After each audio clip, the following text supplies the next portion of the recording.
Hi everybody, NEP 2020, Ministry of Education, Higher Education, School Education. ये कुछ prominent topics है, ऐसे टॉपिक्स है जो हमेशा आपके एग्जाम के अंदर आते हैं।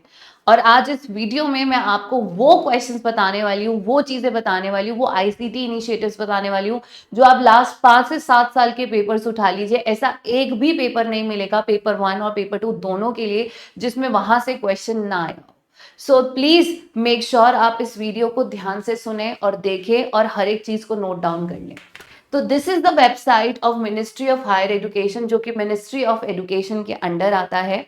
और इन्हीं के ही पेज पर जब आप नीचे जाते हैं तो 2 बार्स दिए गए हैं आईसीटी इनिशिएटिव्स का, और इसी के साथ आपको दिए गए हैं डिफरेंट स्कीम्स का। And let me tell you, आपके क्वेश्चंस एज इट इज यहीं से पिक किए गए हैं। जितने भी 5 से 7 साल में आईसीटी इनिशिएटिव्स और स्कीम्स के क्वेश्चंस है गवर्नमेंट स्कीम्स के, वो इसी वेबसाइट से एज इट इज पिक हुए हैं। क्लियर? तो चलते हैं सबसे पहले towards the ICT initiatives of ministry of education. ठीक है, जिसमें सबसे पहला आता है आपका स्वयं मैसिव ओपन ऑनलाइन कोर्सेज, जहां पर you can earn credit through online courses. अगर आपको याद होगा तो ये असर्शन रीजन में क्वेश्चन आ चुका है आपका। देन सेकंड आईसीटी इनिशिएटिव है स्वयं प्रभा। अब मान लीजिए आपको स्वयं प्रभा का ऑथेंटिक इंफॉर्मेशन चाहिए तो आप यहाँ पे क्लिक कर दीजिए, आप डायरेक्टली स्वयं प्रभा के पेज पे चले जाएंगे। ठीक है, तो पहला आईसीटी इनिशिएटिव है स्वयं, दूसरा है स्वयं प्रभा हाई क्वालिटी चैनल्स। ठीक है, जो आपको प्रोग्राम्स प्रोवाइड करते हैं 24/7। देन आपका थर्ड आता है नेशनल डिजिटल लाइब्रेरी। ये अभी आपके 2024 का क्वेश्चन था। ई कंटेंट है मल्टीपल डिसिप्लिन का। देन ई पीजी पाठशाला, ई पाठशाला नहीं है, दिस इज ई पीजी पाठशाला, क्योंकि ई पाठशाला स्कूल एजुकेशन के लिए आता है। तो ये क्या है? गेटअवे फॉर पीजी लेवल की ई बुक्स मिलती है यहाँ पर, फ्री बुक्स एंड करिकुलम आपका जो ई कंटेंट के फॉर्म में है। देन शोध Ganga, it is the reservoir of Indian thesis. ये अभी 2025 में भी मैच द फॉलोइंग में आया है। यहाँ पे सभी इंडियन स्कॉलर्स के आपको रिसर्च थीसिस मिलेंगे। देन ई शोध Sindhu which is E journals, सारे जर्नल्स का इलेक्ट्रॉनिक वर्जन है आपका ऑनलाइन मोड में। ये सारे आईसीटी इनिशिएटिव है। ये भी क्वेश्चन आ चुका है, pick up the correct ICT initiative. आपको पिक करने होते हैं करेक्ट स्टेटमेंट्स और करेक्ट ऑप्शंस को। ठीक है, देन ई यंत्र which is engineering for better tomorrow, that means जहां पर आपको हैंड्स ऑन एक्सपीरियंसेस मिलते हैं। और ये किसके कोलैबोरेशन में बनाया गया है? This is made in collaboration with IIT Bombay. याद आया 2023 में क्वेश्चन आया था आईआईटी बॉम्बे का पेपर 1 में भी, and then we had this question for paper number 2 as well. Then first FOSSEE free and open source software for education. Again ये आपके पेपर 1 में आ चुका है, जहां पर it's an open source software जिसको आप यूज कर सकते हैं for various lab purposes as well. Then spoken tutorial which is an IT application, IT trainings के लिए यूज किया जाता है। एमिनेंट फैकल्टीज ने मिलकर ये ट्रेनिंग कोर्स बनाया है। Then you have virtual labs. ठीक है, इसके बाद हम आते हैं विद्वान। विद्वान क्या है? डेटाबेस, जहां पर आपके पास एक्सपर्ट्स और रिसर्च, नेशनल रिसर्च का ये डेटाबेस है। ठीक है, देन IRINS, इसका फुल फॉर्म आपके पेपर नंबर 1 में आया था, Indian research information network system. ठीक है, अब यहाँ पर क्या है? हर एक फैकल्टी अपने रिसर्च आउटकम्स को मॉनिटर कर सकता है और विद्वान पे अपना लॉगिन करके अपने आप को रजिस्टर कर सकता है। देन शोध शुद्धि इज योर प्लगैरिज्म डिटेक्शन सॉफ्टवेयर, जो कि आपको डुप्लीकेशन करने से रोकता है। पीएचडी थीसिस का फ्लैग चेक करने के लिए यूज किया जाता है। तो ये सारे आईसीटी इनिशिएटिव्स आपके पेपर में आते हैं। आपको ये कई बार बच्चों को ये कंफ्यूजन होता है कि क्या ये आईसीटी इनिशिएटिव है भी या नहीं, खास तौर पे फर्स्ट में बहुत ज्यादा बच्चों को कंफ्यूजन रहता है, फॉस के केस में, IRINS के केस में, विद्वान के केस में। ठीक है, तो ये आपका डायरेक्ट वेबसाइट से डेटा है जहां से क्वेश्चन बनता है। ठीक, अब मैं आपको आगे लेकर चलती हूँ। ये वो स्कीम्स के नाम है जो हायर एजुकेशन में लॉन्च की गई हैं after covid during the NEP 2020 का पीरियड। पहला है इम्प्रिंट। याद आया? इम्प्रिंट पे क्वेश्चन मैं आपको ऑलरेडी करवा भी चुकी हूं, है ना। इम्प्रिंट क्या है? इम्पैक्टिंग रिसर्च इन टेक्नोलॉजी, यानी सोशली रेलेवेंट साइंस और इंजीनियरिंग के अगर आपको यहाँ पे 50% फंडिंग जो है मिनिस्ट्री ऑफ एजुकेशन देता है, और ये असर्शन रीजन में आ चुका है which is the correct option, और वो उसका रीजनिंग करेक्ट है या नहीं।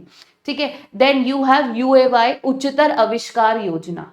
इसका फुल फॉर्म भी एग्जाम में आया है, जहां पर आप higher order industry oriented projects बनाते हैं, ठीक है। Then you have research parks, ये इतना इंपॉर्टेंट नहीं बट ये इंपॉर्टेंट है। फास्ट, फास्ट का स्कीम क्या है, ट्रेनिंग और रिसर्च इन फ्रंटियर एरियाज, फास्ट फ्रंटियर, जहां पर 36 सेंटर ऑफ एक्सीलेंस सेट किए गए। ये 2024 में ऑप्शन आया था कि centre of excellence is in Gujarat, ये वाला ऑप्शन आया था, ठीक है। देन ज्ञान, global initiative of academic network, जहां पर आपको 1 से 2 वीक के शॉर्ट टर्म कोर्सेज दिए जाते हैं बाय इंटरनेशनल फैकल्टीज, ठीक है। तो एक तरह से ये इन सर्विस के लिए भी काम आता है। इंटरनेशनल फैकल्टीज इंडियन इंस्टीट्यूट्स में आकर आपको लेक्चर्स देते हैं 1 से 2 हफ्ते तक। Then you have SPARC, scheme for promotion of academic and research collaboration, जहां पर अगेन फॉरेन यूनिवर्सिटीज के साथ कोलैबोरेशन रहता है, वो यूनिवर्सिटीज जो क्यूएस वर्ल्ड रैंकिंग के अंदर आती हैं, top 500 universities. Then you have NIDI, national institute for design innovation, ठीक है, ये डिजाइनिंग से रिलेटेड है। इम्प्रेस, इम्प्रेस भी आपके पेपर में आ चुका है, इम्प्रिंट भी आ चुका है आपका, इम्प्रेस भी आ चुका है, इम्पैक्टफुल पॉलिसी रिसर्च इन सोशल साइंसेज। और हम लोग वैसे ह्यूमैनिटीज डोमेन से, तो हमें ये मालूम भी होना चाहिए, ठीक है। यहाँ पर आप media, culture, society, democracy, urban transformation से रिलेटेड काम करते हैं। देन स्टार्स भी आपके यूजीसी के पेपर नंबर 1 में आ चुका है, scheme for transformational and advance research in sciences, clear. तो यहाँ पर आपके जो मेन एरियाज हैं स्टार के लिए, वो है physics, chemistry, biology, nano sciences, data sciences, mathematics and earth sciences, clear. And even STRIDE, ये भी आपके पेपर 1 में आ चुका है और आप लोग करते हैं, और पेपर नंबर 2 के ऑप्शंस के अंदर आया था ये STRIDE, that is scheme for trans disciplinary research. तो इनकी फुल फॉर्म भी आपको पता होनी चाहिए, I am again repeating, which is impactful research in the area of art, literature, culture, Indian knowledge systems. तो ये सब आपको मालूम होना ही होना चाहिए फॉर श्योर।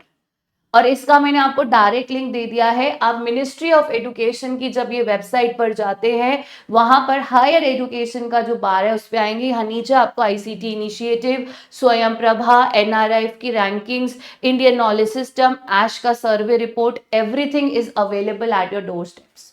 एंड याद रखिए स्टूडेंट्स, क्वेश्चन डायरेक्टली यहां से बनता है, ठीक है। अब कैसे बनता है क्वेश्चन, देखिए जो नीचे साइड में ये दे रखे हैं ना, कि आपसे पूछा जाएगा कि स्टार्स का फुल फॉर्म ये है और क्या वो आर्ट्स एंड लिटरेचर की फील्ड में काम करेगा। तो आपको पता होना चाहिए स्टार्स जो है फिजिकल साइंसेस, केमिस्ट्री, मैथ्स के लिए है, और स्ट्राइड जो है वो ह्यूमैनिटीज के लिए, ठीक है। ठीक इसी तरह इम्प्रेस जो है वो सोशल साइंसेस के लिए, और नीडी जो है NIDI वो आपका डिजाइनिंग की फील्ड के लिए। तो ये बहुत इंपॉर्टेंट है, इसको स्किप आउट मत करना। यहां से 10 नंबर पक्के हैं, ठीक है, क्योंकि कुछ कुछ पेपर 1 में आएगा, कुछ कुछ पेपर नंबर 2 में आएगा, कुछ मैच द फॉलोइंग में आएगा।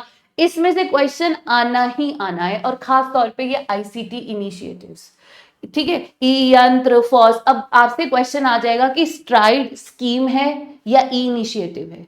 तो आपको पता होना चाहिए कि जो स्ट्राइड है वो क्या है, वो आपका एक स्कीम है जो हायर एजुकेशन की है, लेकिन फॉस क्या है, इट इज आईसीटी इनिशिएटिव।